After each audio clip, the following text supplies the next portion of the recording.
అగ్రరాజ్యం అమెరికాలో మరోమారు నెత్తురోడిందే. ఉన్మాదుల తుపాకుల తూటాలకు అమాయకుల ప్రాణాలు గాల్లో కలిసిపోతున్నాయి.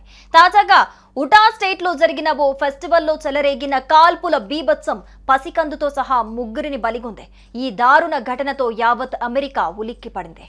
ఉటా స్టేట్లోని వెస్ట్ వ్యాలీ సిటీలో సెంటేనియల్ పార్క్లో వెస్ట్ ఫెస్ట్ పేరిట జరుగుతున్న వార్షిక కార్నివాల్ ఆనందోత్సాహాల మధ్య ఈ విషాదం చోటు చేసుకుంది. వెస్ట్ వ్యాలీ సిటీ పోలీసులు ఈ ఘటనను ధృవీకరించారు. సెంటేనియల్ పార్కులో జరుగుతున్న వెస్ట్ ఫెస్ట్ లో కాల్పులు జరిగాయని, పలువురు బాధితులు ఉన్నారని పోలీసులు పేర్కొన్నారు. ఈ అమానుష కాల్పుల్లో 8 నెలల పసికందు ఎజ్రా పంతలియోన్, 20 ఏళ్ల పాల్ తాహి, 21 ఏళ్ల ఏంజలికా చావేజ్ అక్కడికక్కడే ప్రాణాలు విడిచారు. మరో 2 వ్యక్తులు తీవ్రంగా గాయపడ్డారు. వారిలో ఒకరి పరిస్థితి విషమంగా ఉండగా మరొకరికి ప్రాణాపాయం లేదని వైద్యులు తెలిపారు. వెస్ట్ వ్యాలీ సిటీ పోలీసులు ఈ ఘటనపై కేసు నమోదు చేసి దర్యాప్తును ముమ్మరం చేశారు. 2 వర్గాల మధ్య తలెత్తిన ఘర్షణ కాల్పులకు దారితీసి ఉండొచ్చని, ఇది ప్రతీకార చర్యగా జరిగిన గ్యాంగ్ సంబంధిత దాడిగా పోలీసులు అనుమానిస్తున్నారు.